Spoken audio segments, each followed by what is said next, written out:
Daf Yomi, Tractate, Sanhedrin, page 52b. The last three words of the previous Amud are Amar Rabbi Eliezer. Amar Rabbi Eliezer. Rabbi Eliezer says, and now we're on the top of 52b, Lama Talmud Chacham Dome Lifnei Haaretz. Lama Talmud Chacham Dome Lifnei Am Haaretz. התחיל דומה לקיטון של זהב, סיפר הימנו. דומה לקיטון של כסף, נהנה ממנו. דומה לקיטון של חרס, כיוון שנשבר, שוב אין לו תקנה. So Rabbi Eliezer says, to what is a Torah scholar compared when he is standing before an ignoramus? At first, when he does not know him, the ignoramus considers him to be like a goblet, lekiton, of gold. Once he has conversed with him concerning mundane matters, he considers him to be like a goblet of silver, meaning that the stature of the Torah scholar is downgraded in the eyes of the ignoramus. Once the scholar has received benefit from the ignoramus, he considers him to be like an earthenware goblet which once broken cannot be fixed.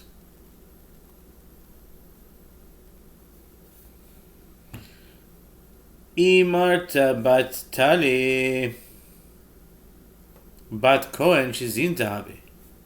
Imarta bat tali.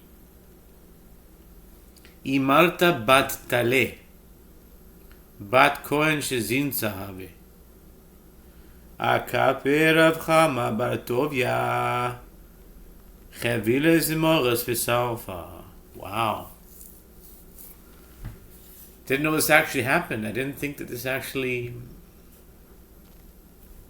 But apparently this is the case. The Gemara relates that Imrata bat Taleh was a priest's daughter who committed adultery.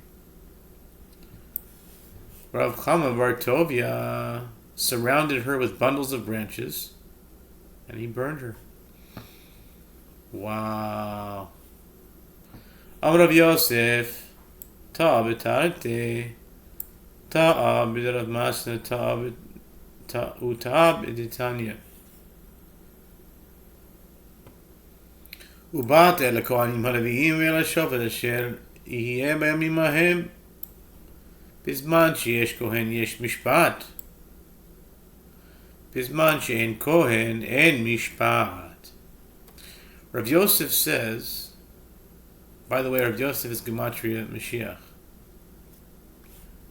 358. Rav Yosef. Let's check it out. Yep. So anytime you see, I heard this from somebody.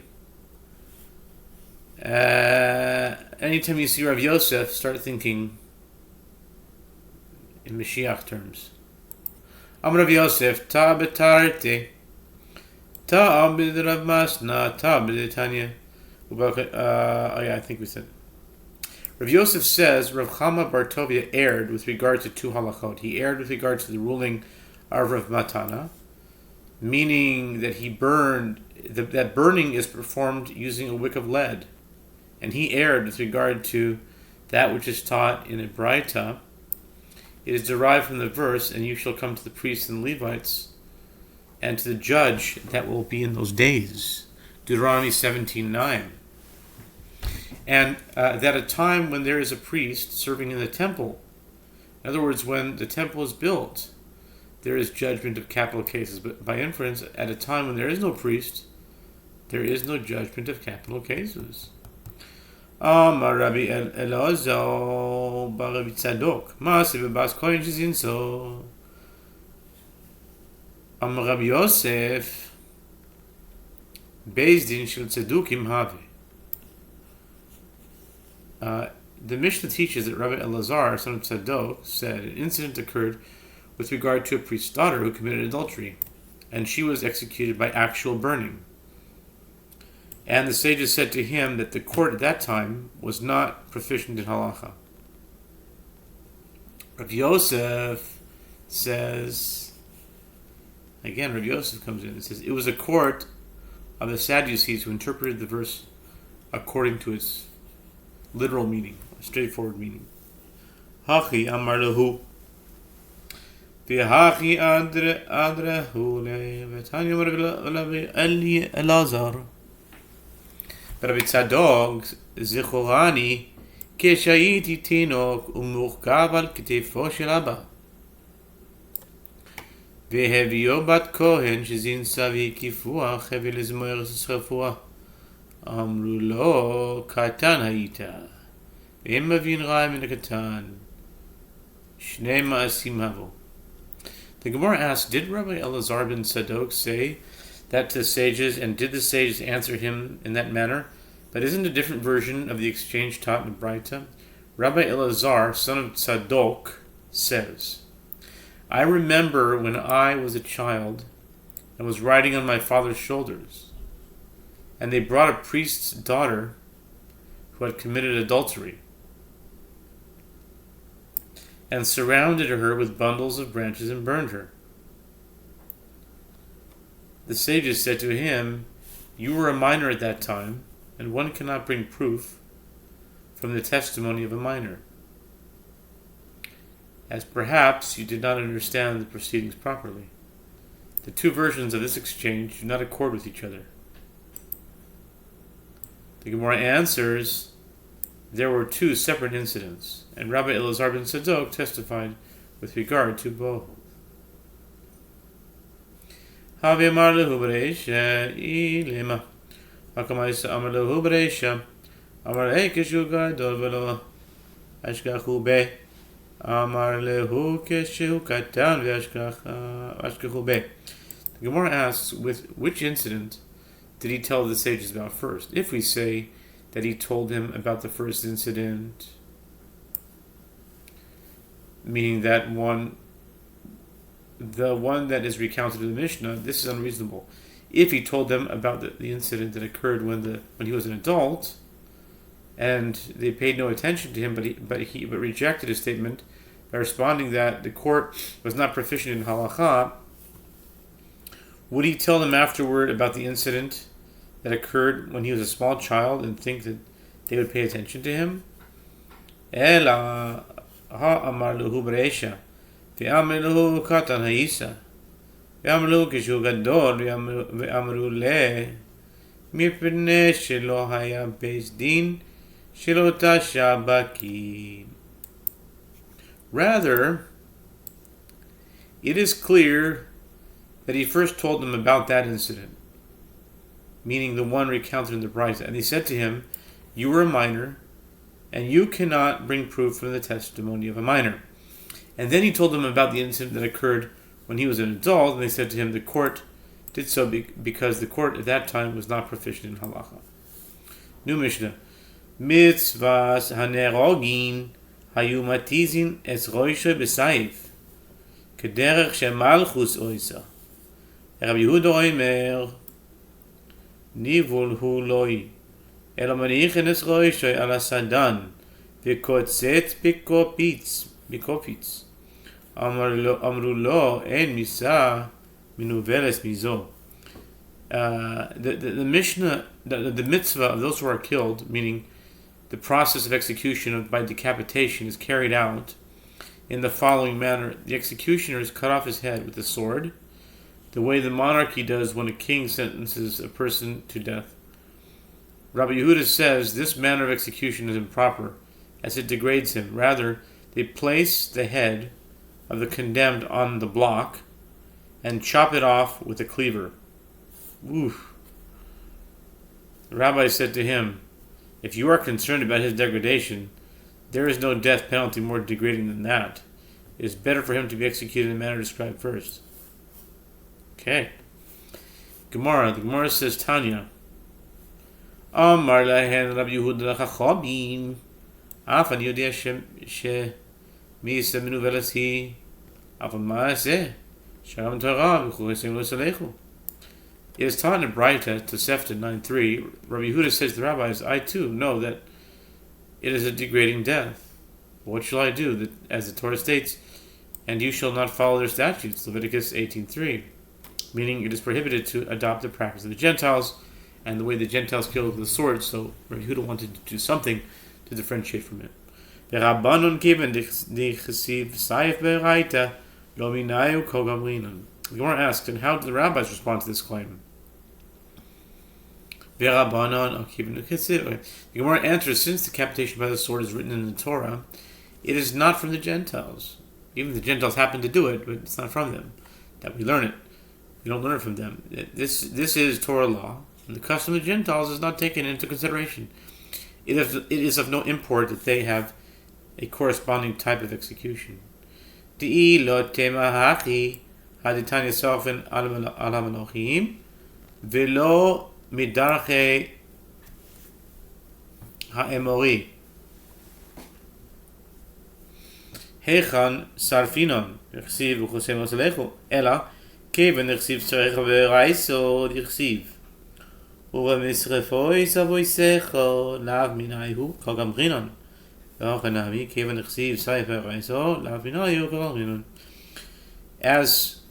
if you do not say so, that a Jewish custom is not forbidden, even if the Gentiles have the same custom, and that which is taught in a Braita possesses a difficulty. The Braita teaches one burns vessels and clothes over the deaths of kings as an expression of grief, and this is not forbidden for being the ways of the Amorites. How can we perform this burning?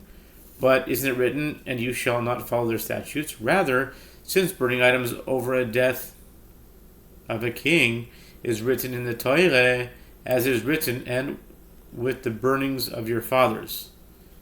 The first kings who came before you, so shall they make a burning for you. Jeremiah 34, verse 5. It is not from the Gentiles that we learn it, and here too, since decapitation by the sword is written in the Torah, it is not from them that we learn it. The Gemara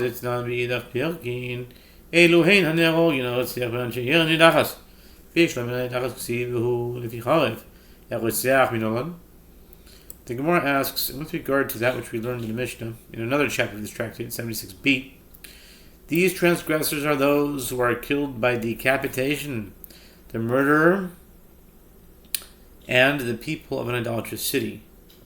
There is a difficulty. Granted, the people of an idolatrous city are executed in this manner as it is written concerning them. You shall smite the inhabitants of that city with the edge of the sword. Deuteronomy 13:16. But with regard to a murderer, from where do we derive that he is executed by decapitation? Titania. For we learned in a Braisa, the Gemara answers that it's derived as taught in a Braisa. Nakom inakem nikima zo en yodea mahi. Keshehu omer vehevesi alechem cherev noikemes nakam bris have you omer nikima zo saif. It is stated in the verse, and if a man smites his slave or his maidservant by the staff, and he dies under his hand, he shall be avenged. Exodus 21:20. Prima facie, I do not know, meaning at face value, I do not know what this vengeance is referring to. When it says, and I will bring upon you the sword avenging the vengeance of the covenant, Leviticus 26:25, you must say that vengeance is decapitation by the sword. The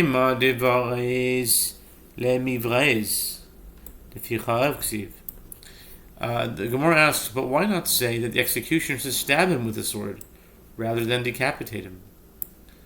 The Gemara answers, it is written with regard to the people of an idolatrous city with the edge of the sword, dictating that the execution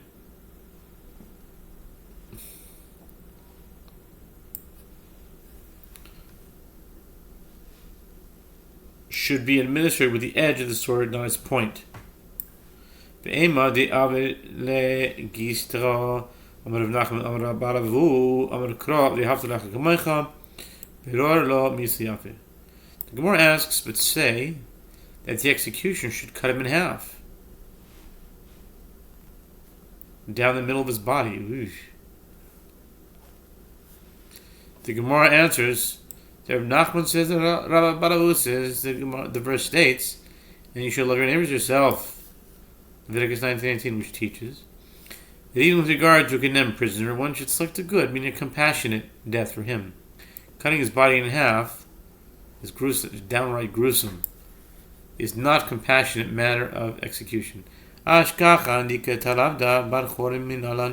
Gemara asks,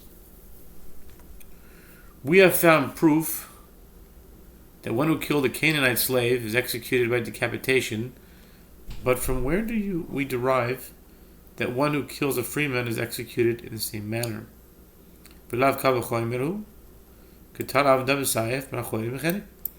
Gemara answers, but is it not inferred a fortiori? If one who killed a Canaanite slave is executed by the sword, should one who killed a free man be executed merely by strangulation? This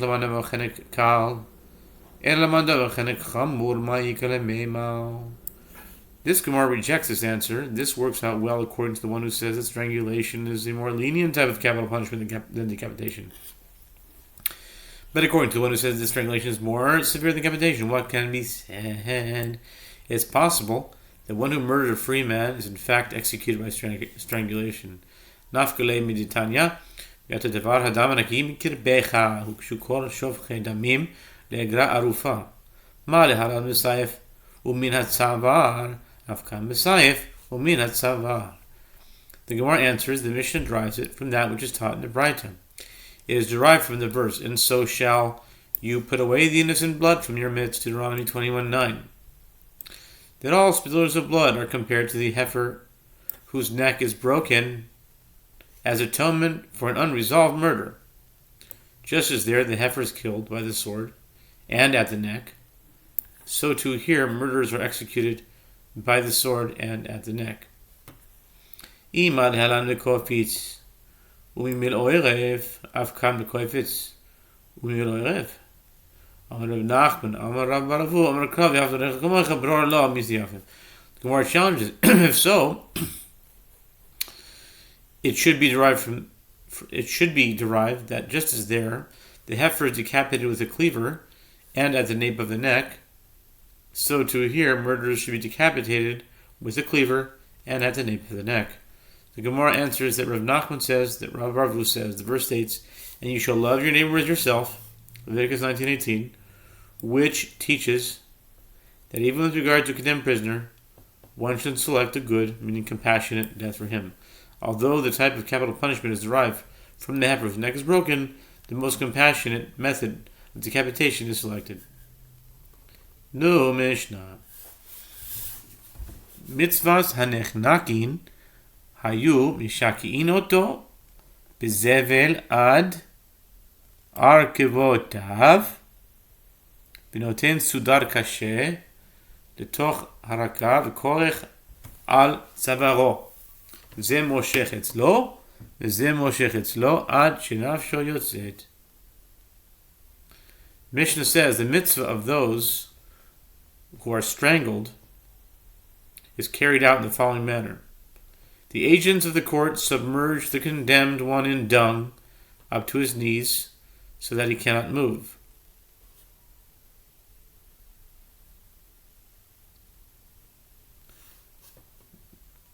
Okay, here's a tub of dung. It's like a big container.